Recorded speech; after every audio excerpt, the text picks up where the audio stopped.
Doutor, a lei diz que estes descontos são de lei, podem ser efetivados, mas também vai carecer da boa vontade da entidade patronal, mas que tal devem incidir sobre o salário seguinte. E aqui as centrais sindicais dizem que os descontos estão a ser já feitos no salário do mês de março.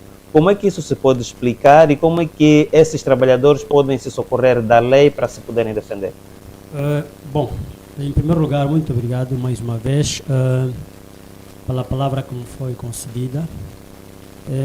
Sobre esta matéria, dizer que nos termos do artigo 50 e 51 da nossa Constituição da República, a greve constitui um ato legítimo, porquanto temos aqui, em primeiro lugar, parabenizar as três centrais sindicais por esta tomada de decisão, tendo em conta que existe um princípio que continua a ser violado sobre aquilo que são as cláusulas que foram, portanto, assinadas nos cadernos reivindicativos, porque esta greve não só abrangiu a classe docente, mas todos os trabalhadores a nível nacional.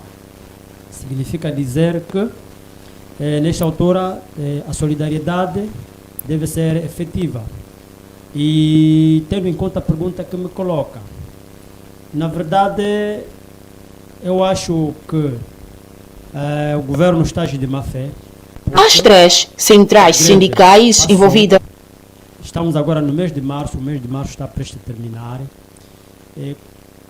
Os descontos, de facto, são de lei, mas esta medida não devia entrar já, agora no mês de março. Significa dizer, em outros termos, não é? Devia ter entrado no próximo mês. Mas só que eu também não vejo qual é o motivo que faz com que as administrações municipais, por orientação do governo central, dos governos provinciais, estão agora a desencadear este processo de descontos salariais, tendo em conta que a greve que foi, portanto, feita ou realizada, que teve um impacto a nível de todo o país, é de lei. O trabalhador está a reivindicar aquilo que são os seus direitos. Então, se continuamos a assistir, de facto, que quando há uma anomalia que é registrada durante um procedimento na função pública, quer seja no privado, e as pessoas, ao tentarem reclamar, são logo repelidas por intermédio de descontos e recebem faltas. Então estamos a receber falta, cada um desses indivíduos recebeu uma falta ou foram aplicadas faltas e dali o surgimento do desconto.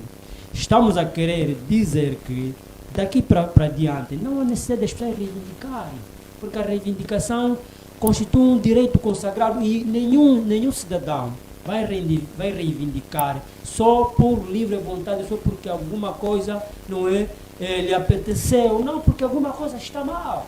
Okay? Está mal, então, quando algo está mal, precisa de ser revisto. E o governo devia olhar para essa perspectiva de que só se resolve os problemas quando as pessoas reclamam. Onde a reclamação é porque alguma coisa não está a correr bem. E como nós temos de aceitar que é com as falhas, com os erros que nós temos de melhorar, então o governo precisa de melhorar com os seus erros. E um dos erros são esses, de que alguma coisa na classe dos trabalhadores, não importa se é professor, não importa se é enfermeiro, mas alguma coisa não está bem.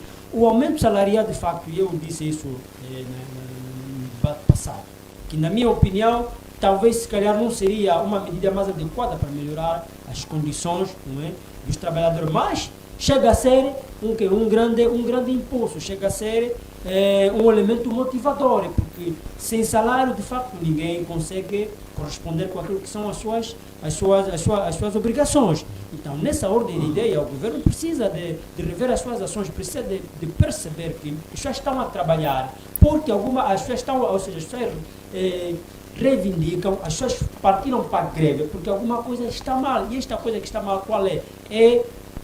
Tem a ver exatamente com o modo operante que o governo tem estado a aplicar naquilo que tem a ver com as resoluções dos problemas dos trabalhadores a nível do setor público e privado no geral. Okay. Manuel José, acredita que esta medida poderá persuadir os professores ou os trabalhadores a não aderirem às próximas greves, ou poderá incitar ainda mais os trabalhadores e os outros, em solidariedade a estes, aderirem em massa às próximas paralisações que se anunciam? Bom, eu primeiro confesso que eu fiquei com dúvida. O que é que os sindicatos estão a reclamar? Eles reclamam os descontos que deveriam ser atribuídos para o próximo mês, mas que estão a ser feitos agora, no mês de março. Sim, mas é de lei. É de lei. Sendo de lei, eu não sei o que é que os sindicatos estão a reclamar. Eu gostei mais da secretária-geral adjunta da UNTA, quando disse que, não sei se é na mesma linha do que eu estou a pensar, quando disse que nós temos que fazer sacrifício. Eu acho que é nessa linha de qualquer entidade sindical, trabalhadora, enfim, deve pautar. Deixa ele descontar. Deixa ele descontar. Por quê? Esperar que esse tipo de patrão faça diferente é que é normal.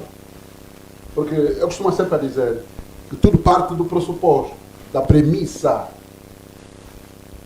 Primeiro temos que ver qual é a característica do nosso governo, que agora chamam executivo para baralhar mais a pessoa. Qual é a característica do governo?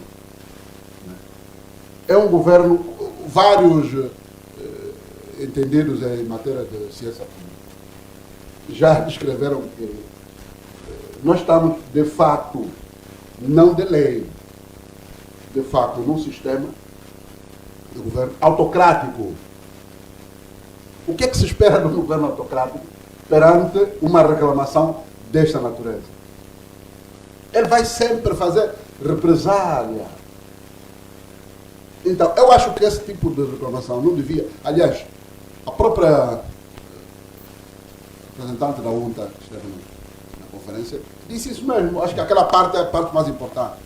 Isso foi unânime de referir que nós nos fizemos presentes na conferência de imprensa. Sim. E isso foi unânime em todos os representantes sindicais que estavam lá em afirmar que, independentemente dos descontos ou não, não vão desistir da luta. Então eu acho que eles não deviam chorar aí, porque isso é choro isso.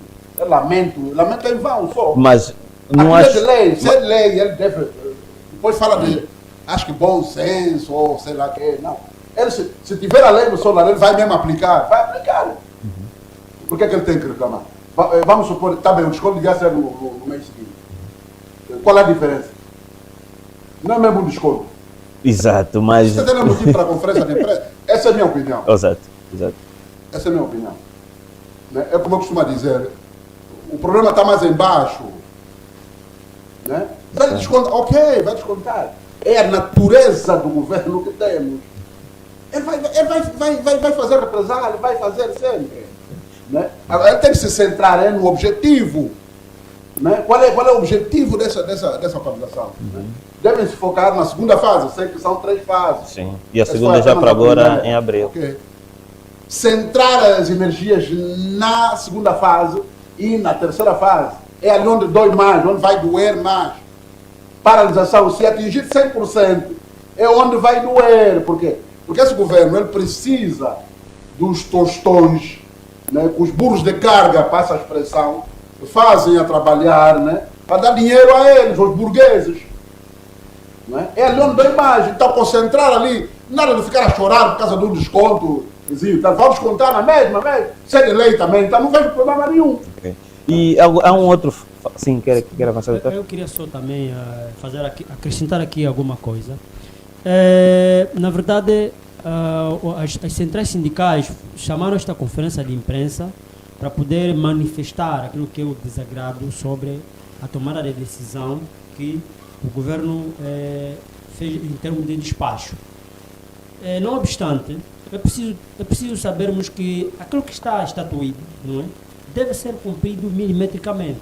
Portanto, a ideia é que ninguém vai recuar, ninguém vai recuar. As centrais sindicais, nesta altura, estão unânimes em colaboração com todos os trabalhadores ao nível do país para que a outra fase da greve pegue de fato. E todos nós estamos dentro disto. Agora, que deve-se debater a questão das faltas deve sim, claro, que, como disse o meu colega de painel, não é? Isto não vai alterar em nada. Na mesma eles vão fazer um desconto, mas só que nós precisamos, porque as leis quando são criadas devem ser cumpridas de facto. O que está estatuído deve ser cumprido. Agora, quando quem cria as leis é o mesmo que a pisoteia, então nós estamos a querer dizer que não adiantava ter uma lei aqui no país. Daria a razão das 3 sindicais convocarem esta conferência de imprensa para poder informar, para poder manter este feedback com o vosso auditório, que em termos de lei, tanto as faltas deviam entrar em vigor a partir do próximo mês de abril. Mas eles já estão a aplicar este mês de março, que não é normal. Então, algo quando não é normal, passa a ser anormal, deve ser questionado, deve ser discutido. É exatamente o que eles fizeram ali. Ok. E eu estou de acordo, muito embora precisa-se mais ainda, não é, que outras questões cheguem até a ribalta para poderem ser debatidas, mas até aqui eles estão de parabéns. Ok. Mas o que eu ouvi também é ainda a perspectiva, porque nem sequer os salários foram ainda pagos. Estes tais salários que se reclamou de desconto.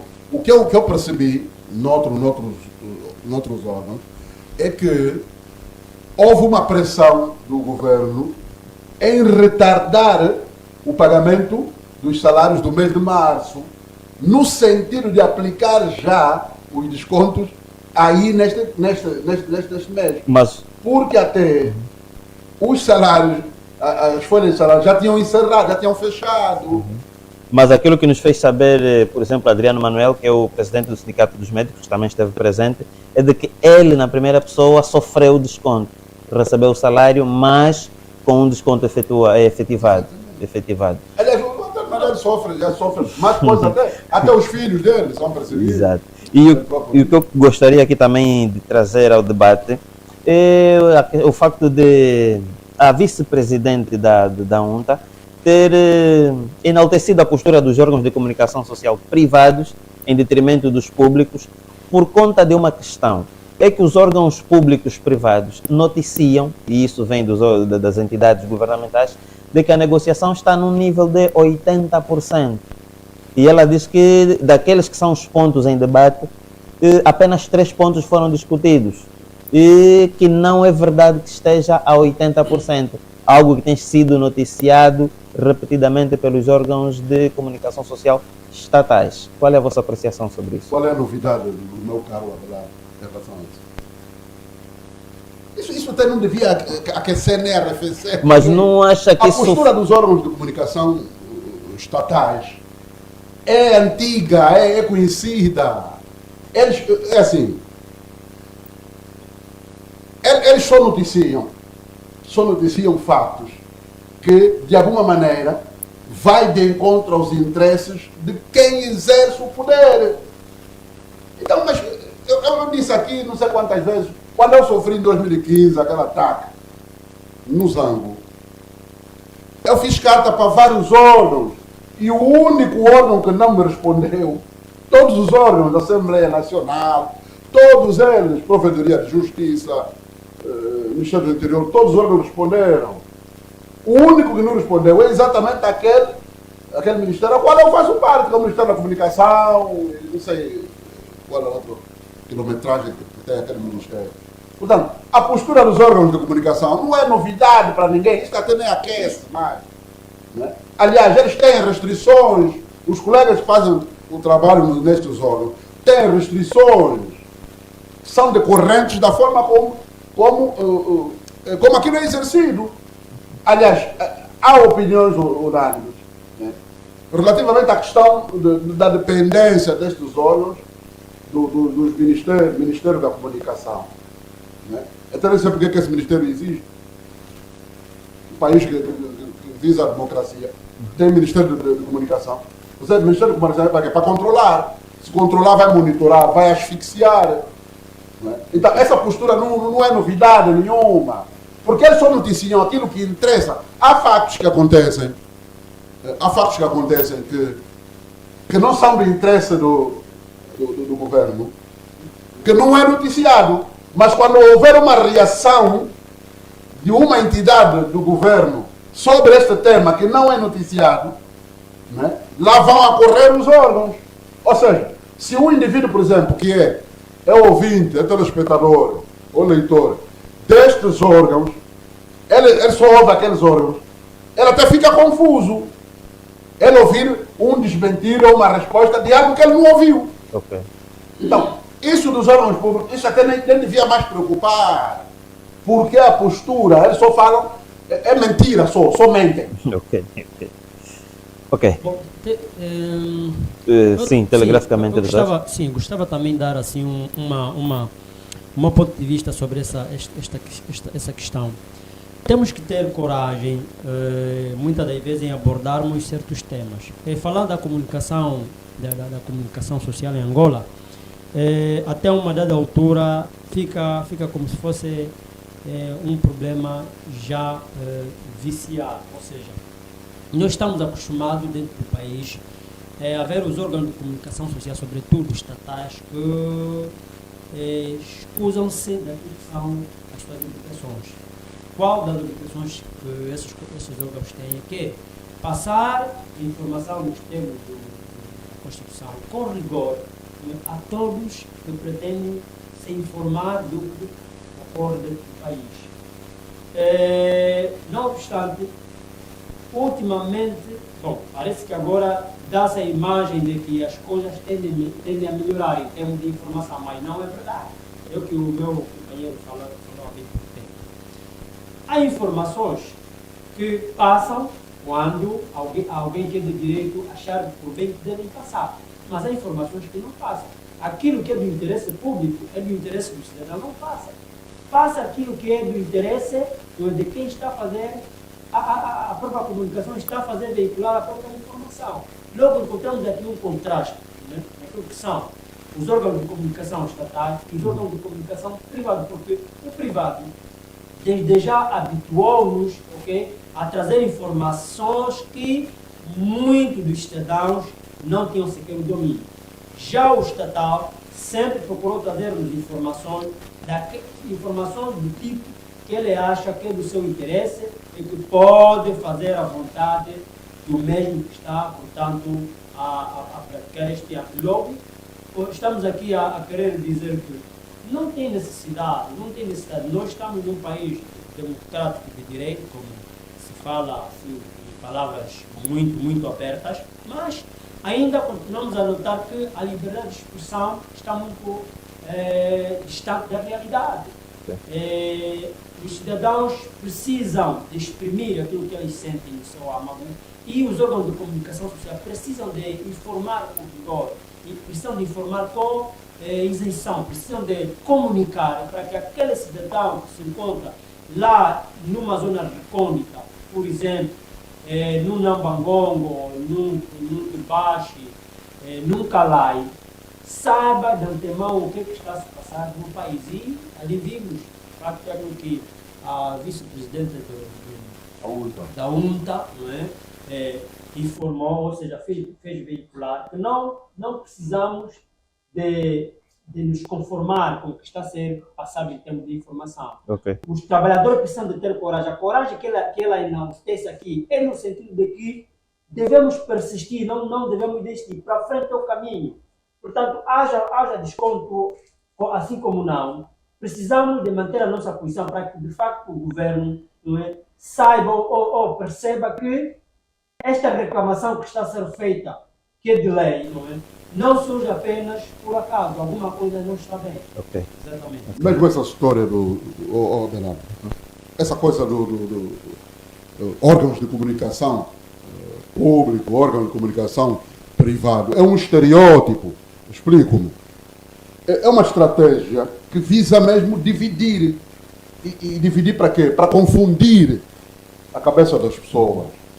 Países mais bem estruturados, do ponto de vista democrático, enfim, e outras áreas. Isso não existe. Um jornalista é jornalista, independentemente se funciona ou não num órgão de tutela, isso sim, aí tem diferença, de tutela do Estado ou um órgão de tutela privada. Isso sim, jornalismo não existe jornalismo de privado ou jornalismo de Estado. Jornalismo é jornalismo. Eu, se me colocarem a trabalhar num órgão de tutela do Estado, a forma de eu trabalhar vai ser a mesma, essa aqui. Agora, pode acontecer é que um dia ou uma semana vamos pôr para a rua. Mas eu sou jornalista e os colegas desses órgãos devem apenas ser jornalistas. E qual é a função do jornalista? É trazer os fatos que acontecem tal como eles ocorrem. Aliás, o jornalista em si não pode, no exercício da função, não tem opinião, apenas retrata fatos. Eu aqui estou a emitir uma opinião, não na minha condição de jornalista, em exercício de funções. Eu aqui estou noutra função. É claro, chamam-me de jornalista, ok, é assim como eu sou conhecido. Mas eu aqui não estou, eu como jornalista não posso falar isso. Não devo falar. Eu retrato apenas fatos. E como é que se retratava os fatos? O meu caro esteve lá, de certeza que viu lá, reduzir os órgãos de tutela do Estado. Nenhum deles fez presente. Nenhum deles fez presente. Por quê? Nem sequer interessa ir para ali. Mas se vier a ministra do Trabalho, por exemplo, fazer uma declaração, lá vão a correr todos eles. É ali onde vai sair os 80%. O que ele disser, ele vai publicar. Agora, o jornalista tem que fazer o quê? Eu, se estiver lá, tanto num evento como no outro, se eu estiver no evento das centrais, eu vou contactar o Ministério do Trabalho. Como é que é? Você está a coagir o trabalhador? Como é que é? Mas o que é que acontece, na minha experiência como jornalista? Eles fogem com o rabo à seringa, como se diz. Né? Você tem que estar toda hora a justificar que contactado fulano de tal, que trabalha no governo, tem a missão de publicamente prestar declarações, porque aquilo não é casa da mãe Joana, aquilo é governo, aquilo pertence a todos, não é como eles encaram. Mas nunca tenho coisa desse lado. E eu tenho que justificar, perante aquele facto que eu noticiei, para não parecer que eu estou a apenas apresentar um lado, eu tenho que dizer, contactar o fulano, e pôr lá o nome dele, da pessoa. Uns até dizem, não, dá-me 10 minutos, depois de 10 minutos você liga para ele, o telefone está desligado. E você põe mesmo aquilo que o telefone está dizendo, você não tem que justificar nada. Você deve contactar o fulano de tal, é diretor da empresa tal, ou do ministério tal. Né? Pediu 10 minutos, depois de 10 minutos o telefone, tu mete lá aquele sinal do telefone. Quem está a ouvir é para não, ele contactou, ele não quis falar. Vai ver se ele não vai aparecer depois, vai lá contactar, não, fulano, nós queremos falar disso. Então, quando eu contactei, você não quis falar. Porque não interessa, eles pensam que conseguem monitorar toda a gente. É por isso que isso não devia nem preocupar até essa questão de se o órgão público deu, se deixou de dar. Se você vir o telejornal, eu às vezes não sei, eu não vejo, não consigo ver. Às vezes só com força do trabalho que exerço, às vezes já sou obrigado a ir buscar alguma coisa que eu tenho que ouvir lá. É que me força a ouvir, porque não ouço, porque eu ouvir aquilo, dá-me a entender que eu não é esse país. Aquilo é tudo bom, tudo bonito. Que as pessoas não sabem se está falando mesmo desse país. Está tudo certo. Exato. É como aquilo que eles disseram, 80%. Sim, na ótica dele é mesmo 80%. Muito obrigado, Manuel José. Obrigado, Dr. Jacinto Sapalalo. Nós vamos seguir agora para um outro tema que dá conta da condenação do ex-governador da Lunda Sul, Ernesto Quitéculo, por crimes que lesaram o Estado angolano. Eu vou começar pelo jornalista Manuel José. Manuel José, podemos aqui dizer que se fez justiça e que se está de facto a combater a corrupção? Não, eu vou chegar a essa conclusão, né? Quando eu ouvir, da mesma forma que Ernesto Quitéculo está a ser, foi condenado, né? Publicamente, vamos lá ver o julgamento. Da mesma forma, quando o antigo presidente, o vice-presidente da Angola, Manuel Vicente, que foi para o Dubai, né? Aquele processo que foi transferido de Portugal para Angola, né? Porque fez-se fim-capé para o processo Portugal mandar para Angola. Eu vou ficar contente quando vir que o engenheiro Manuel Vicente está no julgamento e ele próprio, não mandar lá o representante dele, ele próprio também ir para o tribunal e ouvir que está a ser julgado pelos crimes que estão a ser imputados, porque em Portugal a pessoa que inclusive dizem que ele corrompeu lá já está a conta com a justiça. Eu quero ver também o diretor do gabinete do presidente da República, num julgamento desse, pode ser julgado publicamente, nós a vermos juízes com toda a independência, julgarem todos eles. Quero ver também todos aqueles que foram PCA na zona Angola, não a Isabel só, Isabel não foi a única. PCA. Parece que tudo caiu nas alçadas da Isabel. Quero ver também outros PCAs que geriram a zona Angola, que costuma ser considerado como um autêntico antro de corrupção. Quero ver todos os governadores provinciais, que está a ser julgado na condição de ex-governador. Exato. Esse país teve vários governadores. No tempo do que foi chamado de marimbondos, tem vários governadores. Eu ainda não vi nenhum. Augusto Tomás, que foi julgado também já na condição de ex-ministro dos transportes. Eu quero ver um ministro a ser julgado. Quer dizer, todos os ministros estão incólumes, né? Estão imaculados. Ninguém tem. Né? Houve denúncias que vieram de fora até, não daqui de dentro. Se fosse daqui de dentro, iam dizer que é inveja, são os ativistas, não sei o quê, acobertados pelo partido da oposição, veio de fora. Mas atos, atos como este, como de Augusto Tomás, como de o general Cupelipa, que também tem um caso em tribunal, não são amostras de que de facto há sim um combate à corrupção? O próprio jornalista aqui, quando estava falando os nomes, viu a dificuldade, né? Em buscar os nomes. Isso decorre de alguma coisa, alguma razão. Não é? Quando está a falar da seletividade, é isso. Isso aqui é para inglês ver. Eu explico-me. É necessário que fora da Angola tenham essa ideia que não está a se combater de facto a corrupção. Então é necessário que alguns nomes sejam arrolados, né?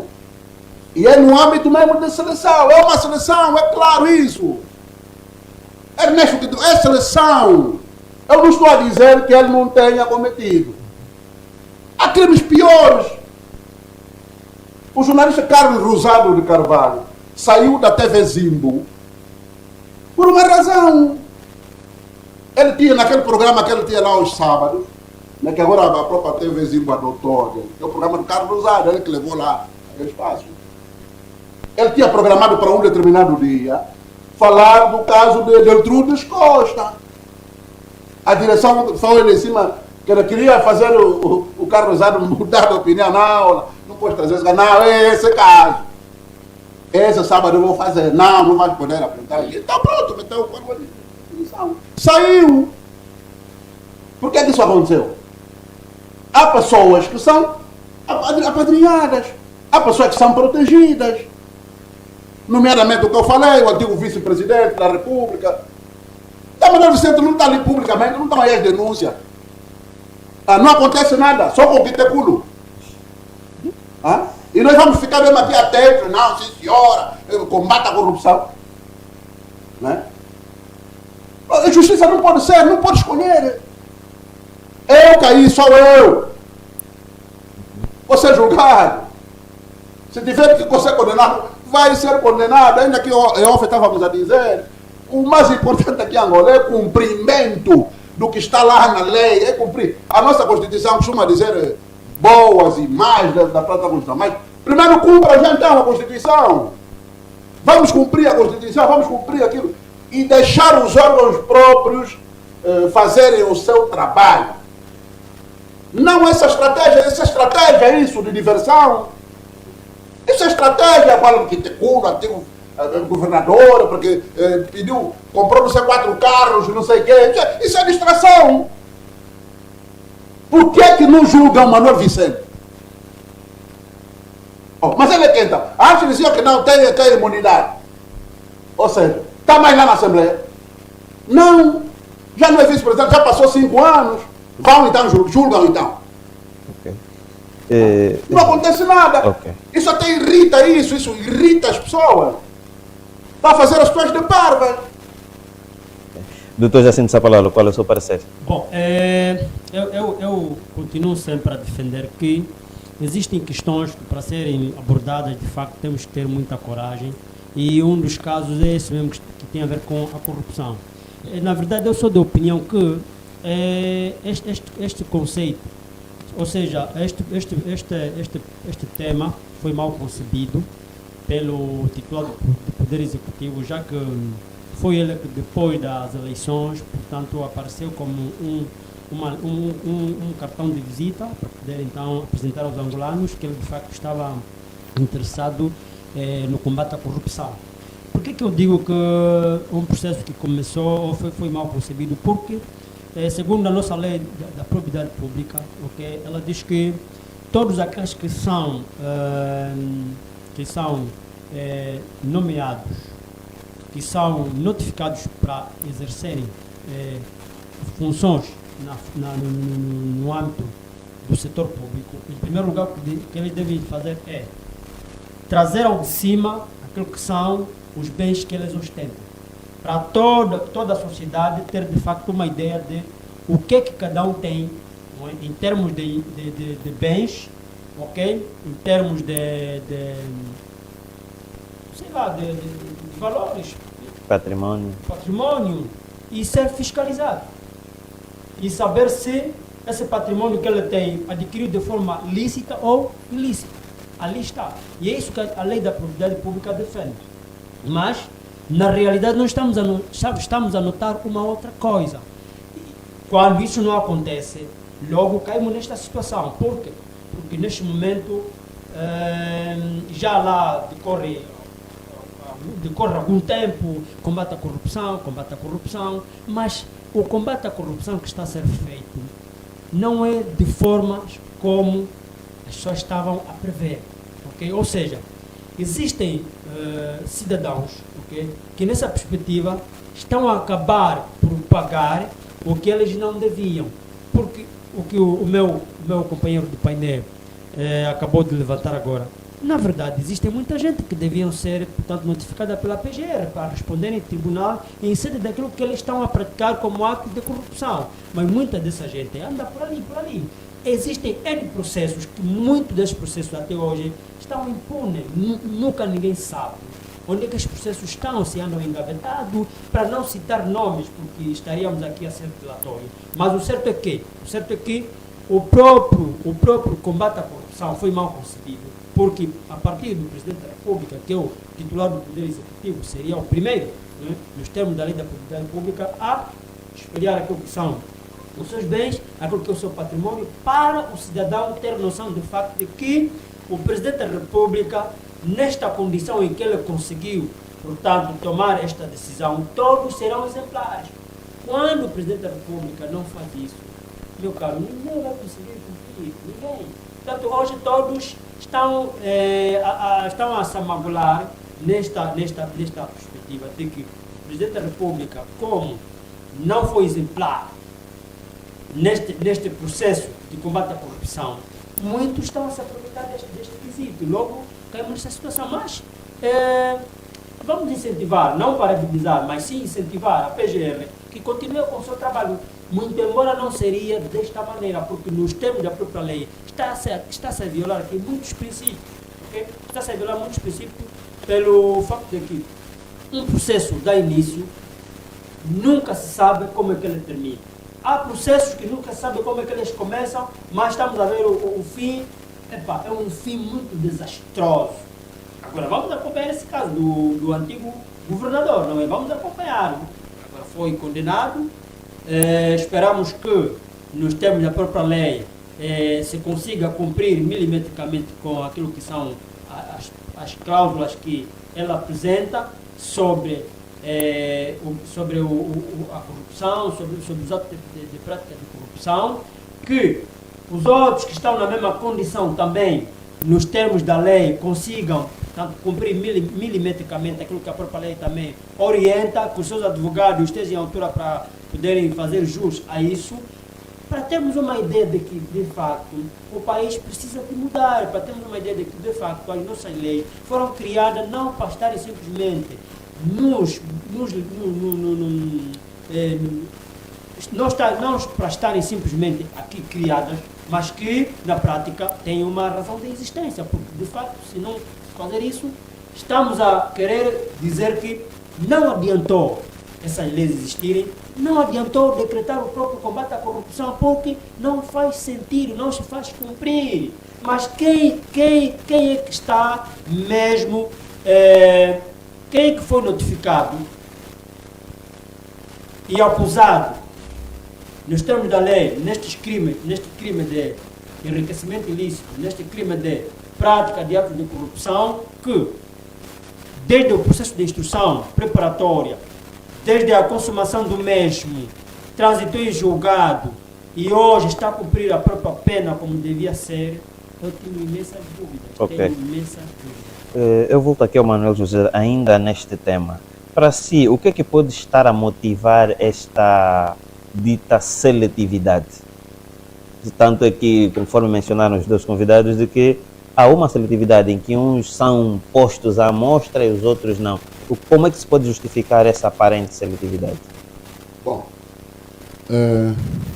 não sei se lembra, meu caro jornalista e telespectadores, há um analista português, um analista de um programa português, que disse o seguinte: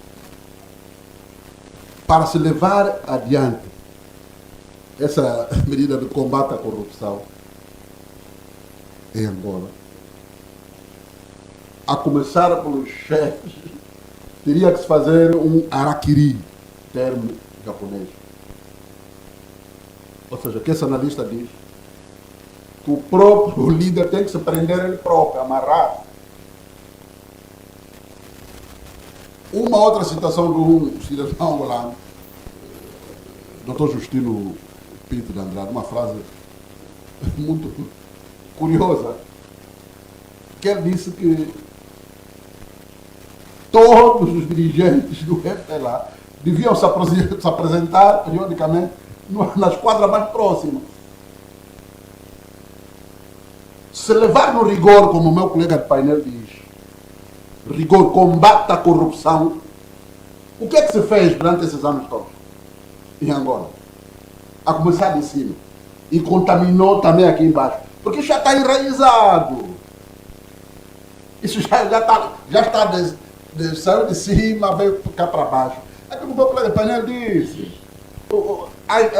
As leis visam o quê? Em primeira instância. É disciplinar a convivência na sociedade. Da forma como está a ser feita, não vai disciplinar. Vai disciplinar como? Há pessoas que estão ali, há evidências, há denúncias, inclusive que vieram do exterior.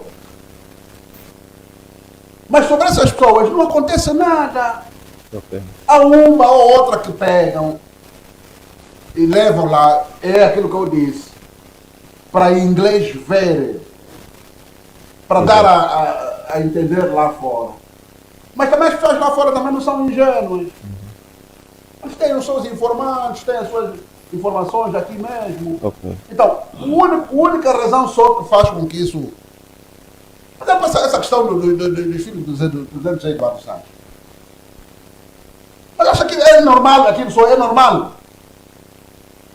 Não quer dizer, repito, que não tenham cometido. O único que deve só aferir isso é um tribunal. Mas vamos falar no tribunal. Como é que estão os nossos tribunais? Como é que está o Tribunal Superior, o Supremo? O próprio tribunal, o presidente do Tribunal Supremo. Nós estamos a ver quase todos os dias, até já estamos cansados. Denúncia daqui porque o presidente fez, desfez, tal. O que é que acontece? Não acontece nada. Como é que você vai disciplinar as pessoas? Não tem como. Ok. E depois, o problema da corrupção tem que ser daqui para frente, para evitar que surjam atos novos de corrupção. Não aquilo que passou, escolher algumas pessoas, meter no tribunal, prender. Não vai resultar. Porque as pessoas que estão lá vão continuar na mesma. Há pessoas protegidas, repito, há pessoas que são protegidas. Né? Há outras que são sancionadas para dar exemplo. Isso não é justiça. Muito obrigado, meus caros convidados, por termos abordado esse tema. Nós vamos agora avançar para o próximo tema, que dá conta de que a esposa de Mangenas, um cidadão angolano que havia se refugiado em Moçambique, ele e sua família, e depois recentemente deportados para aqui para Angola por conta de denúncias sobre tráfico de drogas que ele foi fazendo, e envolveu também nome de altas figuras do nosso país. Recentemente surge a sua esposa a fazer um pedido de desculpas públicas, desculpas essas dirigidas ao Presidente da República, à Primeira-Dama, ao General Miala e também ao Ministro do Interior. Em nome da família Mangenas e do Deus que eu estou a servir, venho pedir perdão à nação angolana e à mais alta magistratura, a Vossa Excelência, Camarada Presidente João Manuel Gonçalves Lourenço. Venho pedir perdão à Primeira-Dama da República, Ana Dias Lourenço.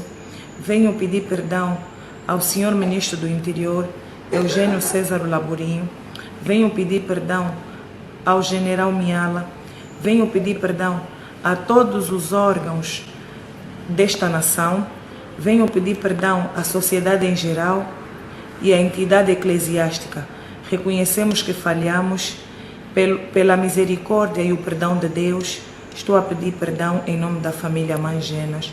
Por favor, governo angolano, nos perdoa. Nós queremos paz. Reconhecemos que falhamos e que tudo o que nós falávamos não agradava a Deus e nem a sociedade angolana. Por este motivo é que a família Mangenas pede perdão à nação angolana. Somos filhos dessa pátria. Por favor, Senhor Presidente da República, João Manuel Gonçalves Lourenço, nos perdoa. Acabamos então de ver a peça onde aparece a esposa de Mangenas a fazer um pedido de desculpas públicos a altas figuras do nosso país e também à nação angolana no geral. Eu vou começar com o doutor Jacinto Sapalalo. Sendo jurista, doutor, que implicâncias é que este pedido de desculpas terá nos vários processos que responde Mangenas? Poderá ter algum atenuante? Poderá não fazer alguma diferença? Juridicamente, como é que analisa este gesto da esposa de Mangenas? Bom, eu gostava de, antes de responder essa questão, mas gostava de fazer uma retrospectiva, tendo em conta naquilo que eu notei como alguns vícios que este processo está apresentando. Primeiro, dizer que o Mangena, nos termos da Constituição da República, no seu artigo 67, ele goza da presunção de inocência. Nos termos do artigo 36, o Mangena tem direito à liberdade e à proteção pessoal. Este processo do Mangena, que agora eu entendo que está na fase de instrução preparatória, nos termos do artigo 302 do Código de Processo Penal, quem deve desenvolver esse processo de instrução preparatória é o Ministério Público. Eu vi uma declaração que o grupo parlamentar da UNITA fez, onde pediu que os órgãos de investigação criminal deviam parar de se intrometer neste processo, tendo em conta que eles também estão arrolados na acusação que o Mangena fez nos casos de venda de droga e outros elementos por ali fora. Então significa dizer que o Mangena tem família, o Mangena é um cidadão. E aqui lança-se um rep ao governo, que também a própria lei, a própria Constituição da República prevê que todos os cidadãos devem ter a proteção, devem ter o direito de salvaguardar aquilo que são as suas imunidades. E ele, enquanto cidadão, não importa o tipo de prática que ele está nesse momento a realizar, mas pelo facto de ser um indivíduo que tem suas valências para poder contribuir para o país com as suas ideias e sendo uma pessoa de destaque, sendo um ente, os tribunais deviam trabalhar no sentido de que o processo seja acompanhado com, primeiro, cautela e uma certa celeridade. Para ir na pergunta que me coloca, eu, em meu entender, eu acho que aqui a esposa do Mangene, com todo respeito, o crime não é intransmissível, ela deu essas declarações parecendo que não foi de livre e espontânea vontade. Está a sofrer uma coação. Dá para ver no rosto dela a forma como ela fala e as figuras que ela faz a nomenclatura. Portanto, ela delimitou muito. Eu peço à Sua Excelência, peço ao ministro tal, está tudo muito bem, mas aqui, se calhar, ao pedido de desculpa não devia ser simplesmente direcionado ao Presidente da República. Tem outros entes envolvidos por ali, mas eu acho que é muito cedo. Chegarmos até a este ponto, porque se o processo está numa fase de instrução preparatória, onde não se constituiu ainda o delito, aquilo que é o crime pelo qual ele foi indiciado, então devia-se deixar as coisas andarem assim. Mas o que pediríamos é que ela, na condição de cônjuge, que é parte, portanto, da família do Mangena e tem filhos, e como já disse, o crime não é transmissível, a mulher, a esposa não pode pagar, os filhos não podem pagar para aquilo que são os atos do Mangena. Não é? Deviam deixar esta família em liberdade, deviam deixar essa família gozar daquilo que são os seus direitos. Elas têm privacidade, elas têm as suas imunidades, elas precisam de estar à vontade, elas precisam de exprimir aquilo que elas entendem livremente para poder salvaguardar a sua integridade física. Logo, não seria muito bom a esposa do Mangena, nesta altura, aparecer com essas declarações de pedido de desculpa. Claro que não é um crime pedir desculpa, não é? Mas, enquanto o processo está a decorrer e nesta fase de instrução preparatória, como ainda não se concluiu as provas, porque ele também foi indiciado num crime, a partir da altura que foi extraditado de Moçambique para Angola, foi indiciado num crime, e não se sabe de facto se este crime foi praticado mesmo ou não. Temos imensas dúvidas, porque Você é telegráfico, doutor? O que nós ouvimos aqui e está a se pôr em causa são as denúncias que o Mangena fez. Isto é que constitui o maior problema. Mas o Mangena trouxe aqui uma realidade que está a criar uma certa situação, uma certa situação de constrangimento e dificuldade em algumas nossas figuras públicas. E eles acham que não devia ser assim. O Mangena não devia ter se dessa maneira. Então, eu acho que as declarações da esposa do Mangena, até certo ponto, não seria o momento oportuno para elas serem, tanto já virem a rival. Manuel José, nós temos aqui uma mulher que veio deportada com o marido de Moçambique, veio gestada, pouco tempo depois, sob responsabilidade de uma igreja, deu à luz a gêmeos. O que nós vemos aqui é uma mulher que exausta por esse processo todo, por essas andanças todas, ou também concorda que há aqui uma certa coação para poder fazer essas declarações? Não, primeiro vamos desconstruir. Fez uma questão, pedir desculpa, vai influenciar, Exato. vai mexer. Eu faria outras questões. Ela está a ser indiciada? Não. Quem está a ser indiciado? Mangena, o marido dela. A quem pesam os crimes que está a ser imputado? Mangena. Qual é o link entre o pedido de desculpas da senhora e o que está a ser dito? Qual é a ligação? A esposa... As desculpas surgem em várias questões. Primeiro, eu peço desculpa a algo que eu acho que me enganei. Né? Ou seja, a esposa mais ela está pedindo desculpa porque aquilo que se disse não é verdade, mentiu. Então, algumas questões precisam de ser desconstruídas.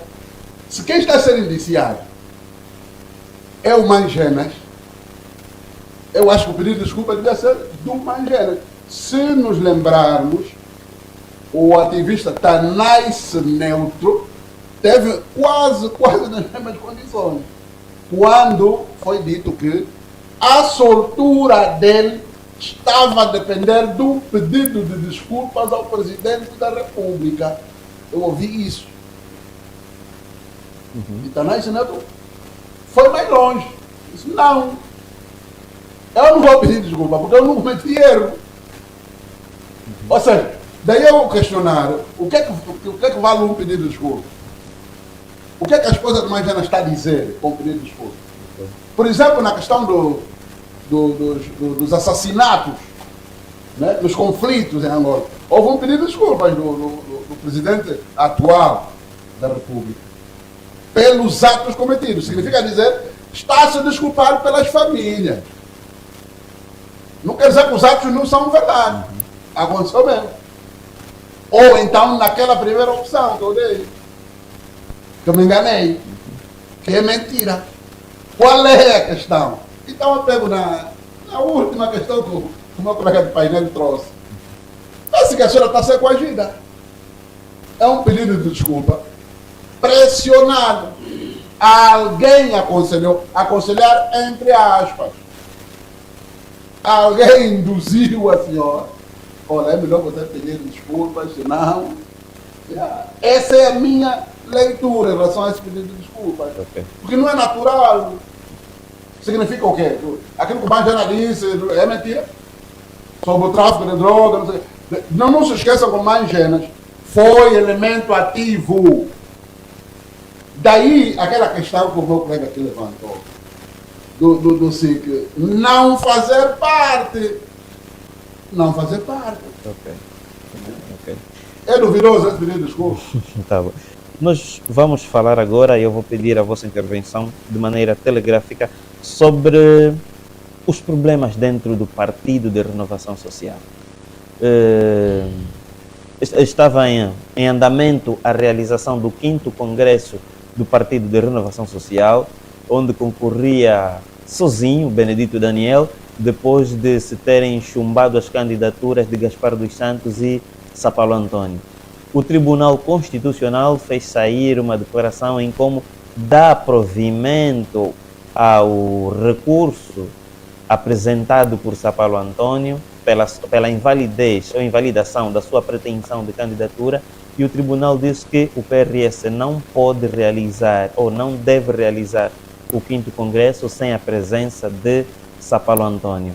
E ontem o PRS fez sair uma conferência de imprensa, ou fez uma conferência de imprensa em como promete acatar e fazer valer aquilo que são as orientações do Tribunal Constitucional.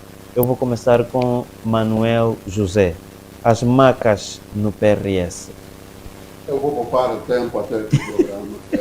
Esse assunto para mim não diz absolutamente nada. Não aquece nem arrefece. Mas é uma força política na nossa praça, Manuel José, não acha que O deveria... meu caro jornalista está a dizer, eu repito, esse assunto, PRS não me diz rigorosamente nada. É um fait divers. Eu passo a palavra ao meu colega de país. O PRS tem um deputado na Assembleia Nacional, que os deputados são subsidiados pelos recursos do país, ou seja, cada um de nós angolanos contribui para a sustentabilidade dos deputados, e o PRS tem um deputado na Assembleia Nacional, e só por ali eu acho que deveríamos fazer valer, sim, abordar esse tema sobre o PRS.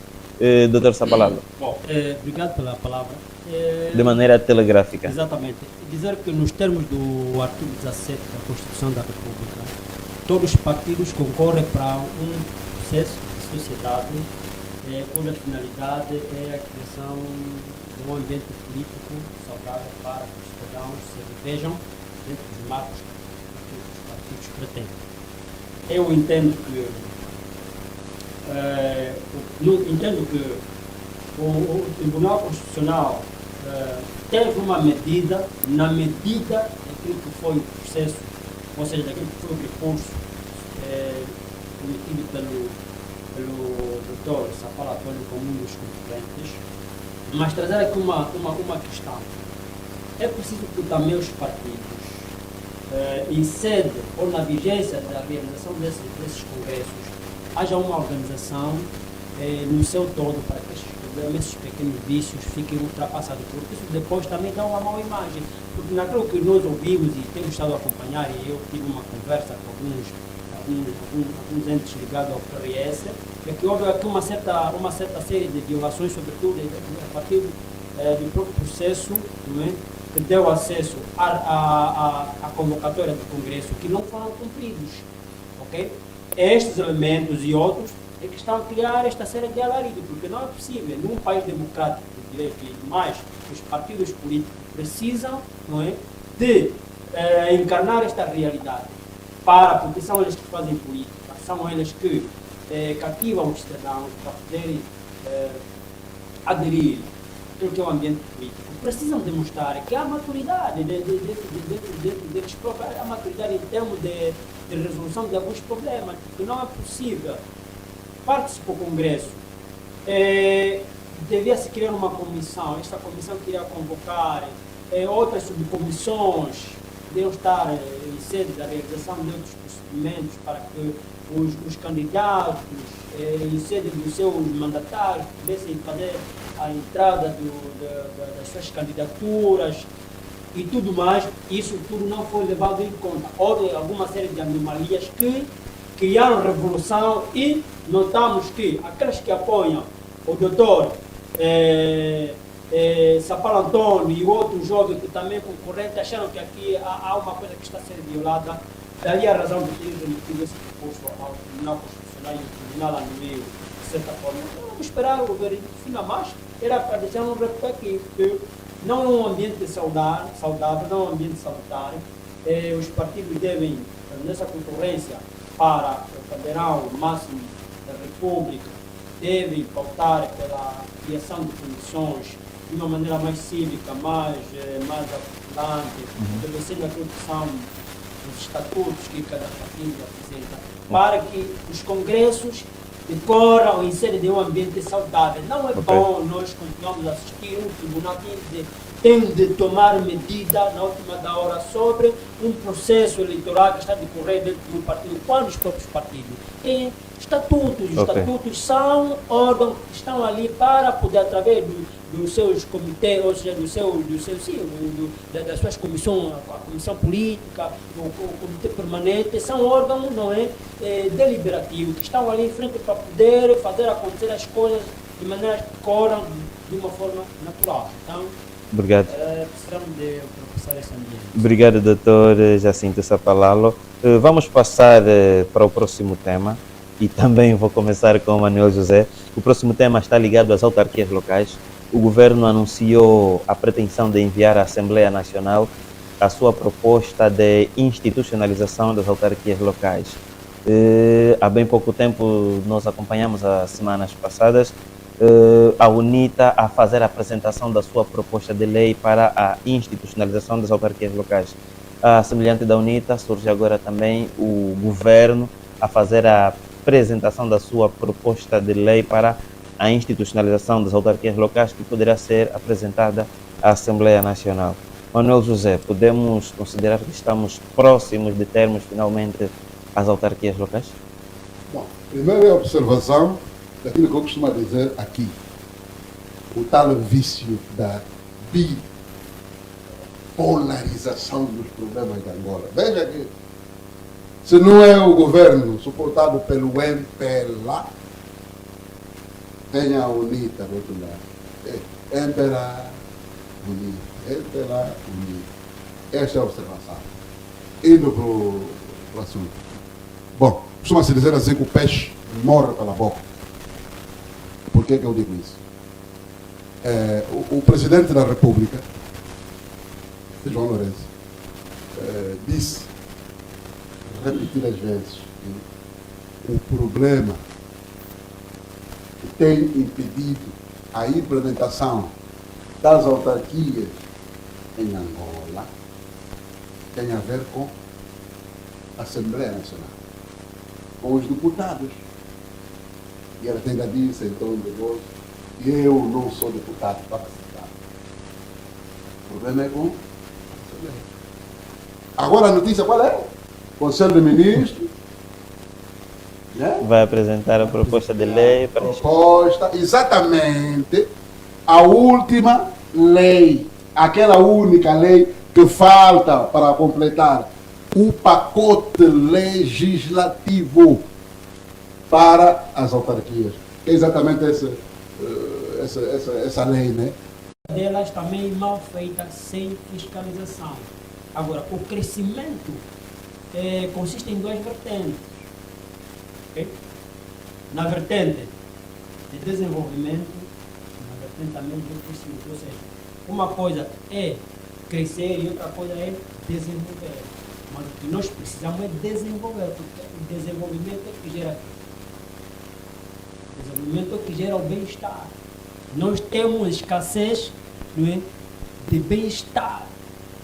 Por que eu digo isso? E não é preciso ser um médico para usar, por exemplo, um telescópio. Nós que vivemos cá ao redor de Viana, você consegue ver a realidade. A chuva que está a se bater esses dias na cidade capital, meu caro jornalista, é uma lástima. As vias todas estão aqui mesmo. Não paro de falar sobre isso. Aqui mesmo, essa via que liga a vila de Viana até os Anglos, esta é a rua principal, está péssima.